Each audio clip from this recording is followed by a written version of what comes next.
Hey everyone, this is Jay and welcome back to Tap and Turn Gaming. This is part 2 of my Darien King of Kjeldor EDH deck. So this is the video where I'll go into more in-depth explanation of my deck, what cards I have in it, why they're there, how they interact with each other, so on and so on. So first off, let's take a look at my commander. Darien King of Kjeldor. He's a 6-cost 3/3 legendary human lord. I believe they may have Oracle texted him to a human soldier, but I'm not 100% sure. But anyways, he reads, whenever you're dealt damage, you may put that many 1/1 white soldier creature tokens into play. So basically, whenever you're taking damage from anything, not just combat damage, it could be spell damage, anything. He's going to net you that many 1/1 white soldiers. So he just seems like a really good themed creature for a tribal soldier deck, which this is. So that is my commander. My land base, excuse me, my land base mostly is just basic plains, but I do have some non-basics in the deck that do interact very well with Darien himself. And here they are. And the first one is Deserted Temple. That will tap for a colorless mana, or you can pay 1 and tap it to untap target land, which works very well with the rest of the non-basic lands in the deck. Here we have City of Brass. When it becomes tapped, it deals 1 damage to you, and when you tap it for mana, you can tap it for any color. Obviously, I'll only be tapping it for white, but the reason that this card is in there is because I'll tap it for mana, it'll deal damage to me, and I'll generate a soldier token. Same thing here with Grand Coliseum. It does come into play tapped. I can tap it for a colorless, or I can tap it for a mana of any color, and it'll deal 1 damage to me. So again, a land that will net me a soldier token if Darien's on the board. Next we have Nomad Stadium. Basically the same thing. Tap it for a white, it deals 1 damage to you, generates a soldier token if Darien's on the board. And finally, Tarnished Citadel. Kind of the same deal. You can tap it for a colorless, or tap it for 1 mana of any color, and it will deal 3 damage to you. So this will generate 3 soldier tokens with Darien on the board. Okay, next we'll go to the creature base of the deck.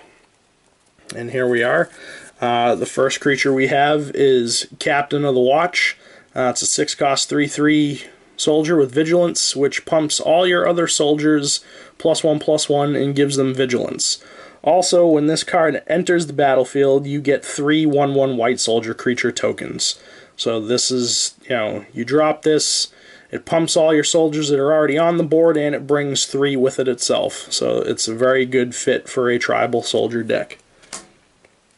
Next we have Loxodon Punisher.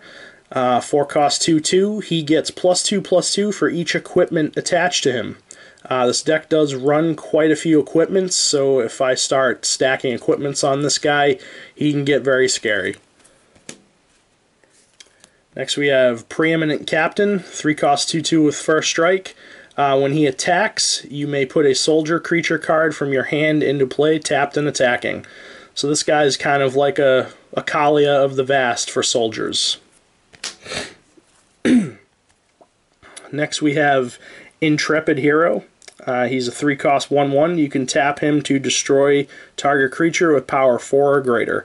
So if someone has a big, beefy, mean, menacing creature on the board, tap this guy, it gets blown up. Benalish Commander. He's a 4-cost, and his power and toughness are each equal to the number of soldiers you control. So by himself, if you just hard cast him, if you have a bunch of soldiers on the board, he's probably going to be pretty big. But he does have Suspend X, where the suspend cost is 2 white and X. But X cannot be 0, obviously. Why would you want to pay 0 for it? But anyway, so he has Suspend. If you pay 2 white and let's say 5 colorless, he doesn't come into play, but he gets exiled with that many time counters on him, and then during each one of your upkeeps you remove a time counter from him, and whenever a time counter is removed from him you put a 1/1 white soldier creature token into play. So if you have a bunch of mana to dump into this guy to suspend him, he can get you a lot of creatures. Next we have Catapult Master, 5 cost 3/3, tap 5 untapped soldier creatures you control and exile target creature. So this guy is one of the few ways I have to, permanently get rid of something from someone else's board as far as creatures go. The tapping 5 untapped soldiers usually isn't an issue if I'm generating a whole bunch of tokens. So this guy's a really good fit for the deck. He's solid removal. Next we have Etched Champion. It's a 3 cost 2/2 artifact soldier with Metalcraft, and if you are Metalcrafted, he has protection from all colors and from artifacts. Oh, I'm sorry, not artifacts, just from all colors. So if I have 3 or more artifacts on the board, this guy has protection from every color, which can make him pretty menacing for anybody. Next we have one of my few non-soldier creatures in the deck, Angel of Glory's Rise. It's a 7 cost 4/6 flyer. When it enters the battlefield, you exile all zombies and then return all human creature cards from your graveyard to the battlefield. This is a very good recursion card for me, seeing as most of my soldiers are also humans. Some of them are not, but the majority of them are. So if I cast this creature, if someone's playing a tribal zombie deck, they're going to cry, and then I'm going to get lots of creatures back from my graveyard straight onto the board. But even if your opponent's not playing zombies, this is going to net you a lot of value from your graveyard if you have a lot of creatures there. Next we have Aven Brigadier. He's a 6 cost 3/5 flyer that pumps all your other birds. Sorry, not just yours, all other birds +1/+1 and all other soldiers +1/+1. So he works for everybody, not just you, and he's also one of the few actually no, he is a soldier, my bad. Next we have an actual non-soldier. He's a human knight, Knight-Captain of Eos. He's a 5 cost 2/2. When he comes into play, you put 2 1/1 white soldier creature tokens into play. So he's not a soldier himself, but he brings soldiers with him, so I felt like he's a good fit for the deck. But his second ability is pay a white, sacrifice a soldier to prevent all combat damage that would be dealt this turn. So, if you have a bunch of soldier tokens on the board, you can basically holy day as much as you want for however many soldiers you have on the board. Next we have Enlistment Officer. He's basically Goblin Ringleader for soldiers. 4 cost 2/3 with first strike. When he comes in, you look at the top, you reveal the top 4 cards of your library, and you put all soldier cards revealed this way into your hand, the rest on the bottom of your library. So when I cast this guy, I can reveal the top 4 cards of my deck. However many soldiers are in those cards, they go straight into my hand. Another non-soldier creature that we have is Auriok Champion, 2 cost 1/1 with protection from black and red, and it's basically a beefed up Soul Warden. Whenever another creature comes into play, you may gain 1 life. So it basically is Soul Warden, just costs an additional white, but has protection from black and red, which makes it pretty resilient. Next we have Auriok Steelshaper. He's a 2 cost 1/1, which lowers the equip costs of equipments by 1 colorless. And his second ability is, as long as he is equipped himself, soldiers and knights you control get +1/+1. So if this guy has an equipment on him, he is an anthem effect for all my soldiers and knights. Next we have Catapult Squad. He's a 2 cost 2/1. He allows you to tap 2 untapped soldiers you control to shock a target attacking or blocking creature. So another one of the cards that I have to remove creatures in the deck. Next we have Cenn's Tactician, 1 cost 1/1. You may pay a white and tap it to put a +1/+1 counter on target soldier, which is pretty nice. And then also each creature you control with a +1/+1 counter on it can block an additional creature. So I think that's pretty good. I mean, any creature that can block more than one creature is pretty good, especially if it's huge from, you know, some of the Anthem effects that I run in this deck. Next we have Precinct Captain. He's a 2-cost 2/2 with first strike. When he deals combat damage to somebody, you get a 1/1 white soldier creature token. So, you know, he just generates me more soldier tokens if he hits an opponent. Next we have Loyal Sentry, 1-cost 1/1. When he blocks a creature, that creature gets destroyed, and Loyal Sentry himself gets destroyed. He's really good if you have a way to protect him with maybe like a Dark Steel Plate, which makes him indestructible. So he can just block creatures all day, he'll blow the creatures up, but he won't get blown up himself because he'd be indestructible with that equipment on him. So he's another way of removal of opponent's creatures. Next we have Leonin Shikari, 2-cost 2/2, which allows you to play equip abilities anytime you can play an instant. This is really good with Lightning Greaves in particular. I mean, it's good with any equipment really, but especially Lightning Greaves. You know, if you have this on the board and Lightning Greaves, basically nobody can target any of your creatures ever. Because obviously, you know, a lot of you probably know Lightning Greaves has a 0 equip cost. So if you have this on the board, you know, and also a Lightning Greaves, and someone goes to, you know, let's say Dreadbore one of your creatures, you're like, oh, in response I'll pay 0, move the Lightning Greaves onto that creature, you can't target it, and your spell fizzles. So if you have this and Lightning Greaves on the board, your creatures can never be targeted ever. Next we have Ballyrush Banneret. It's a 2-cost 2/1, which lowers the casting cost of Kithkin and soldier spells you play by 1 colorless. So he basically is in the deck just to make my soldiers cheaper to play. Next we have Sun Titan, another one of the non-soldiers in the deck. You know, pretty well-known card, 6-cost 6/6 with Vigilance. When he comes into play or attacks, you may res a permanent card with converted mana cost 3 or less from your graveyard to the battlefield. I do have a lot of low casting cost creatures and, you know, artifacts and enchantments in this deck, so he is a pretty solid recursion engine for this deck for some of my cheaper cards.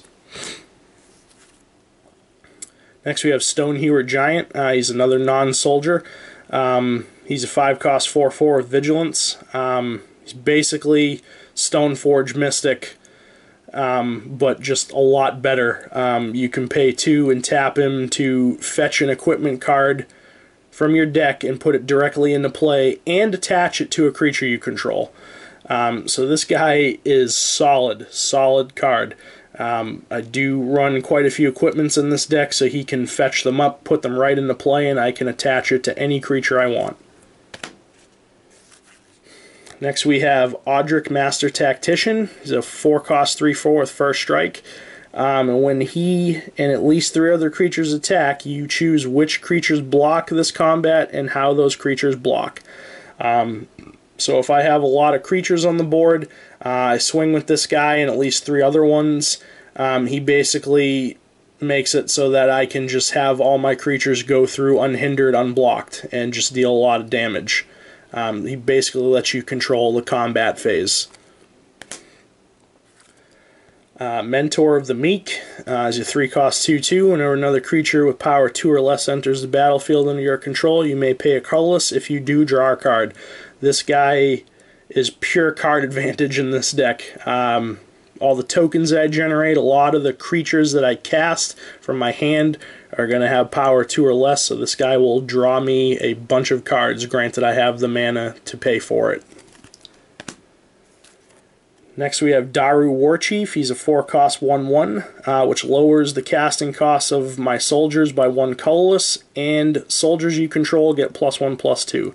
So he pumps himself, so when he comes in he's actually a 2/3, but he pumps all my other soldiers as well, +1/+2, so he's pretty solid.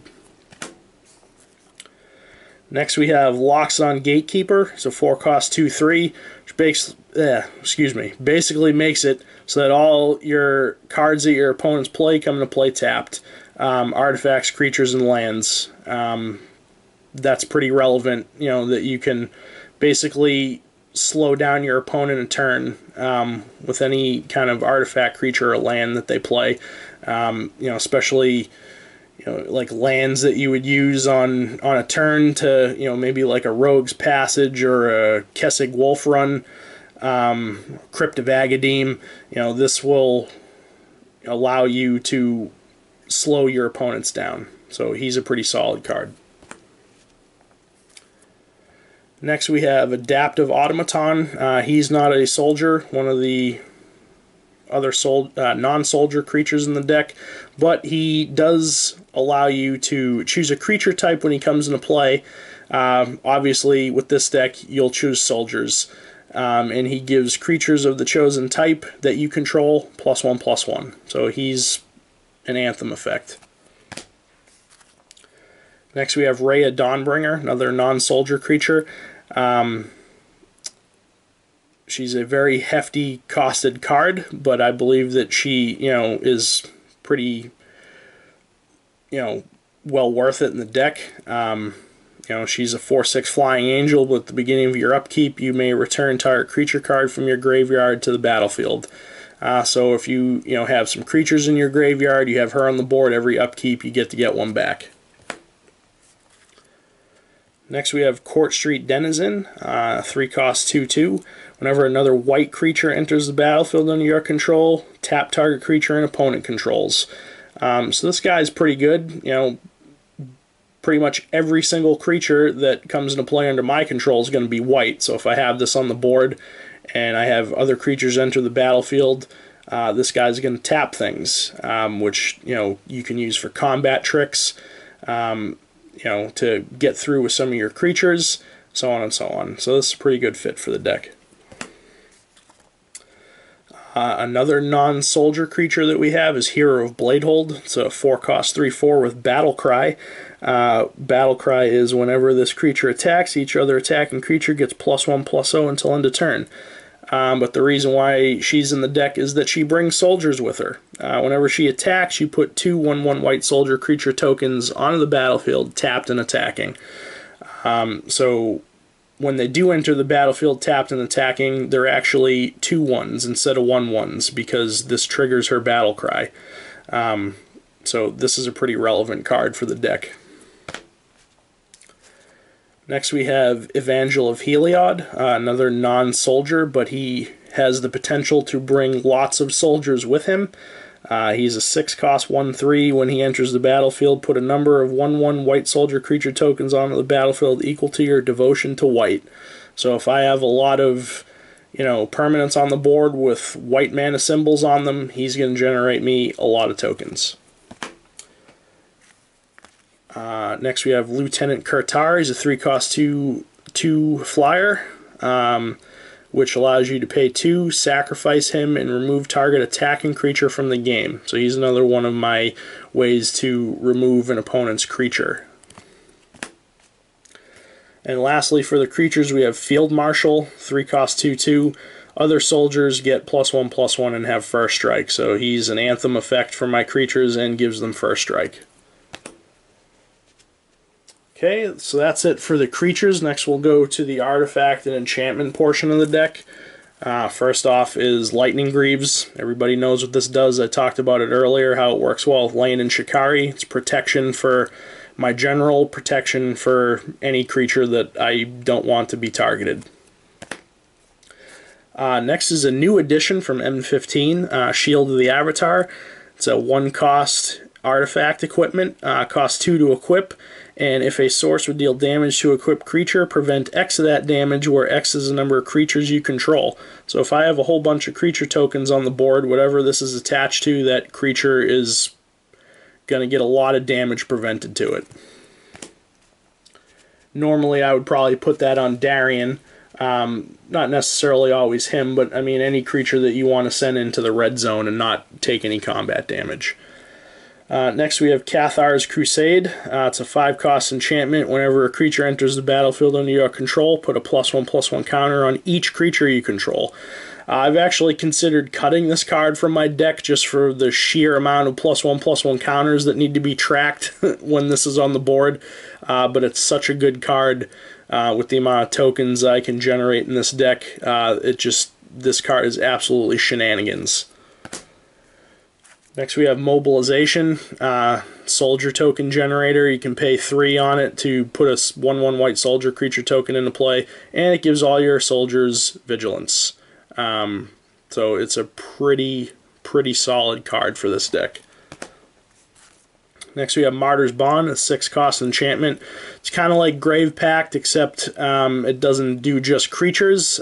Basically, whenever another non-land permanent you control is put into a graveyard from the battlefield, each opponent sacrifices a permanent that shares a card type with it. So if someone blows this up, everybody's going to lose an enchantment. If someone blows up one of my lands, everybody's going to lose a land, and so on and so on. Next we have another new addition from M15, Obelisk of Erd. It's basically an Anthem effect with Convoke. So if I have a lot of creatures on the board, I can potentially cast this for free. When it enters the battlefield, you choose a creature type, obviously going to be soldiers in this deck, and it gives creatures of the chosen type +2/+2. So that's very good. Next we have Akroma's Memorial. This card is just mean. Generally when you play this card, you're probably going to win very soon. It gives all your creatures flying, first strike, vigilance, trample, haste, protection from black and red. So whenever this card resolves on the board, your opponents are more than likely going to cry. Next we have Angelic Chorus. It's a 5-cost enchantment. Whenever a creature comes into play under your control, you gain life equal to its toughness.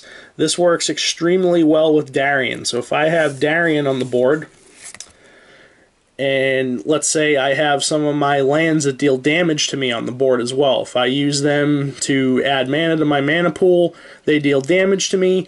Darien nets me that many tokens, and then when the tokens come into play, this gains me the life back. So it's essentially, whenever you're dealt damage, you're getting that many soldiers, but you're gaining all that life back. So it's almost like you cannot be killed. So this is a very good card for this deck.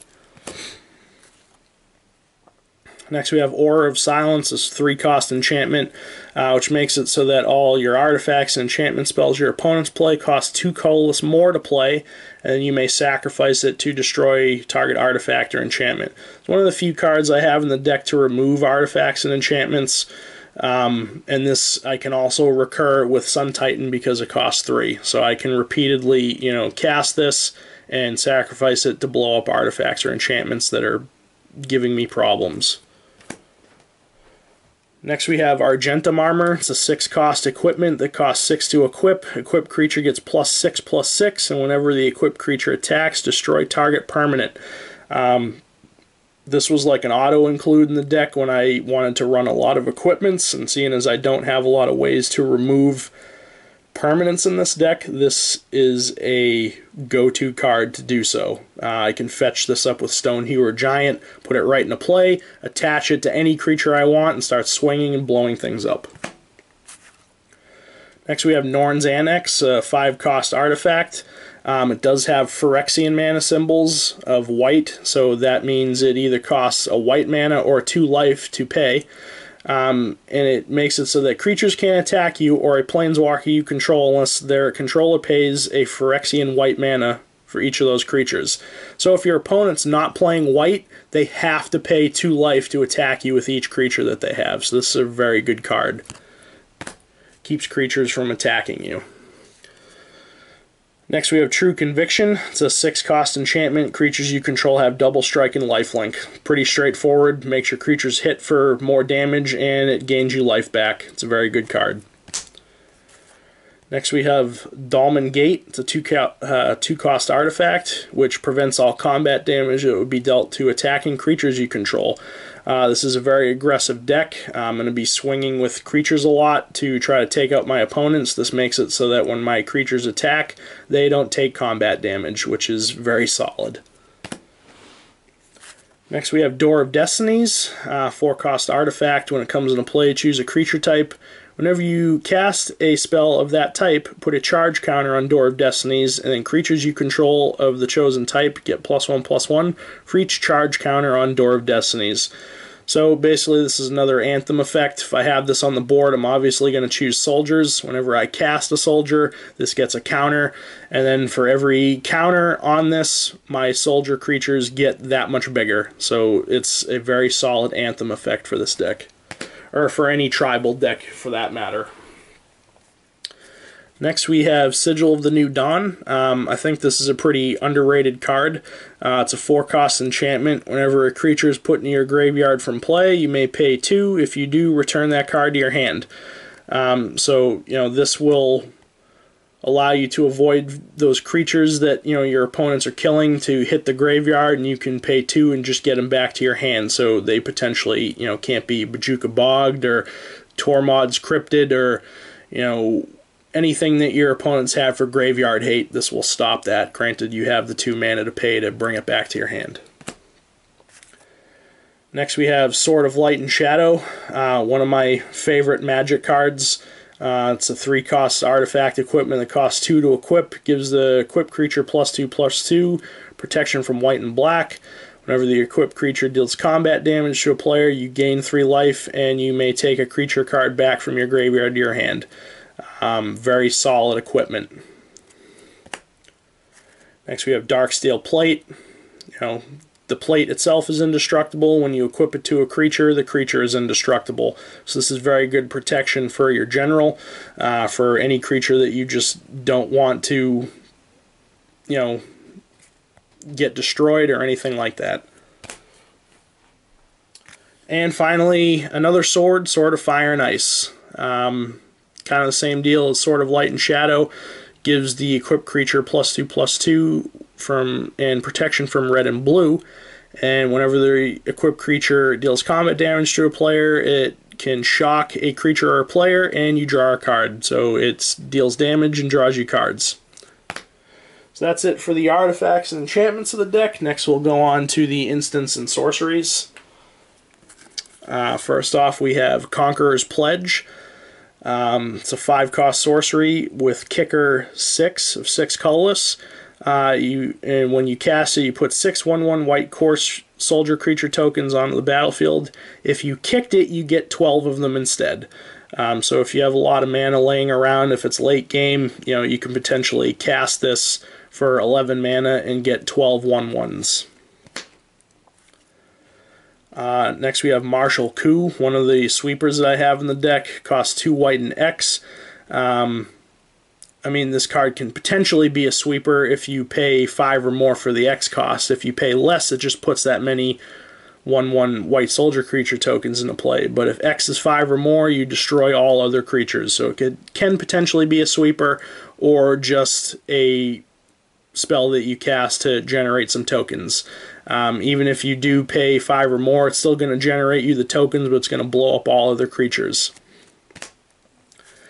Next we have another new addition to the deck, Launch the Fleet. It's a 1-cost sorcery with Strive. It costs 1 colorless more for each to cast for each target beyond the first. Basically what this does is for every time you cast it, and let's say you pay 4 colorless to make it target 4 additional creatures, whenever those creatures that are targeted attack, you put a 1/1 white soldier creature token onto the battlefield tapped and attacking.